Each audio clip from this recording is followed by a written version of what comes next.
On a frozen peninsula in northern Russia, a metal cap is bolted into the ground.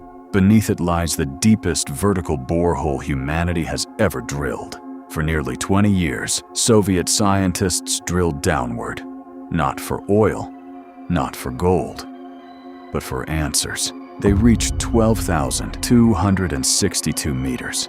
Then the drill stopped. The heat was far greater than predicted. The rock no longer behaved the way their models said it should, and the deeper they went, the more the Earth contradicted what scientists thought they knew. They never reached the mantle, but what they discovered changed our understanding of the world beneath our feet.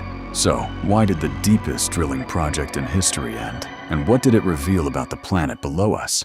Every discovery begins with someone curious enough to ask. Welcome to Atomic Dark. To understand why the Soviet Union tried to drill so deep, we have to return to a time when science itself had become a battlefield. The Cold War was not fought only with missiles, spies, and nuclear weapons. It was also a race to reach places no nation had reached before: space above, the oceans below, and eventually, the Earth itself. By the 1960s, Soviet scientists had developed an ambitious program called Exploration of the Earth's Interior and Super Deep Drilling. The purpose was not to find oil or valuable minerals. They wanted to test one of geology's biggest assumptions. Scientists believed the continental crust contained an upper layer dominated by granite, and a deeper layer made largely of basalt. But that idea came mainly from seismic waves, not from rock anyone had physically recovered. If the Soviets could drill far enough, theory would finally meet evidence. For the experiment, they chose the Kola Peninsula, above the Arctic Circle, where some of the planet's oldest exposed rocks formed part of the ancient Baltic Shield. On May 24, 1970, the drilling began. The first kilometers were drilled using a Soviet rig known as the Uralmash 4E. But beyond 7 kilometers, ordinary drilling equipment was no longer enough. A much larger system, the Uralmash 15,000, was designed for the deeper stage of the project. The challenge was not simply breaking rock. Every additional kilometer added enormous weight to the drill string hanging beneath the tower. So engineers used steel pipe near the surface, then switched to lighter aluminium deeper underground. Instead of rotating the entire drill string from above, drilling fluid powered a turbine near the bottom, spinning the drill bit directly against the rock. Periodically, the machinery had to be brought back up, so scientists could recover core samples, physical pieces of earth lifted from depths no one had previously reached. But progress became painfully slow. During the first 2 kilometers, actual drilling occupied more than 1/5 of the working time. Between 10 and 11.5 kilometers, it fell to barely 3%. Most of the project was no longer spent drilling. It was spent lowering equipment, pulling it back, repairing failures, measuring the borehole, and preparing to descend again. Even so, by 1980, the Kola borehole had reached 10.7 kilometers beneath the surface. 10 years of work. To travel a distance a car could cross in minutes. But underground, every meter had to be earned. At 10.7 kilometers, the project had already begun to overturn the map scientists thought they understood. Seismic studies had predicted a major boundary deep beneath the Kola Peninsula. Above it, granite. Below it, denser basalt. The drill should eventually have crossed from one into the other. It never did. Instead, the recovered cores continued to reveal granite gneiss and metamorphic rock. The expected basaltic layer was missing. What appeared to be a change in rock composition on seismic readings was actually connected to changes in the structure and physical behavior of the crust. That discovery carried a larger warning. Seismic waves did not always mark the beginning of an entirely different rock layer. Sometimes, they revealed familiar rock that had been fractured, altered, and transformed under enormous pressure. Then came another surprise. Scientists expected rock at such depths to be increasingly dense, sealed, and almost completely dry. But water was found throughout deep zones of metamorphic rock. Some water-bearing sections were not hydraulically connected to the layers above them, and fluid continued entering the borehole through fractures far beneath the surface. The deeper they drilled, the less the crust resembled the simple layered model they had started with. Kola was no longer merely measuring depth, it was revealing how incomplete the map had been. By the early 1980s, Kola had entered a different world beneath the surface. At shallower depths, rock fractured beneath the drill bit. Far below, rising temperature and pressure changed how the crust behaved. The deeper rocks were increasingly strong, stressed, and capable of elastic plastic deformation. Conditions that created serious drilling complications. The heat also attacked the machinery itself. At temperatures above roughly 140 to 150 degrees Celsius, rubber components and industrial adhesives became unreliable.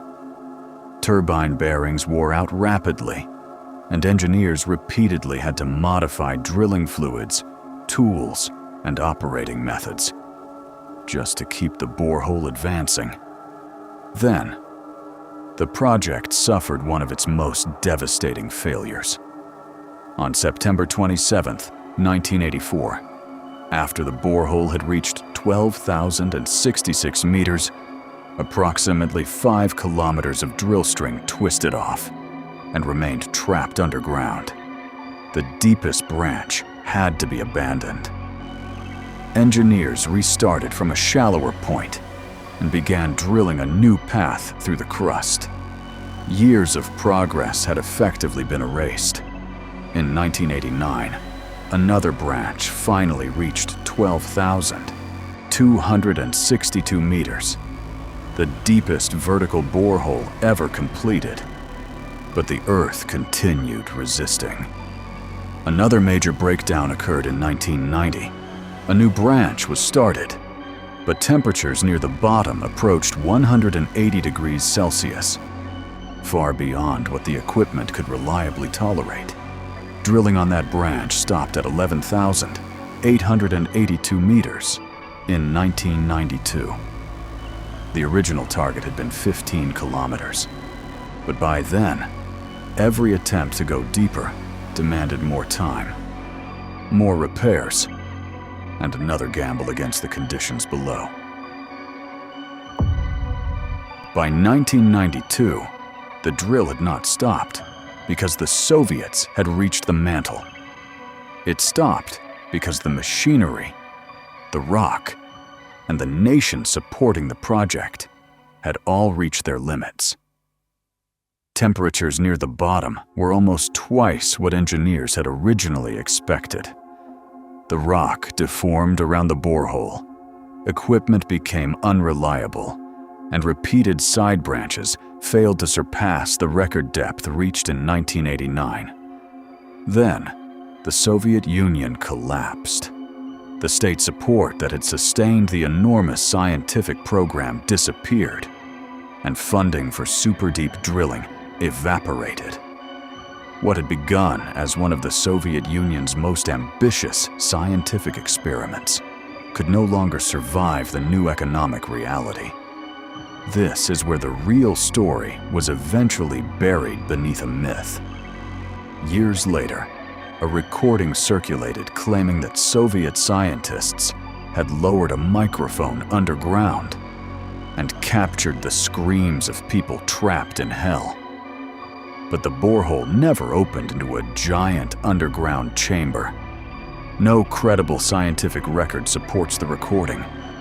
The real explanation was far less supernatural. Extreme heat, repeated mechanical failure, and no money left to continue. Research on the recovered cores and the deep crust continued after active drilling ended, but the Great Tower would never drive downward again.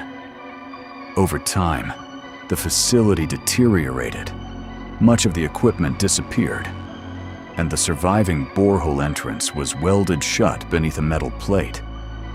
The deepest vertical drilling project in history had ended, not at the mantle, but inside an unfinished path through the crust. Kola never reached the mantle, but failure to reach its original destination did not make the experiment a failure.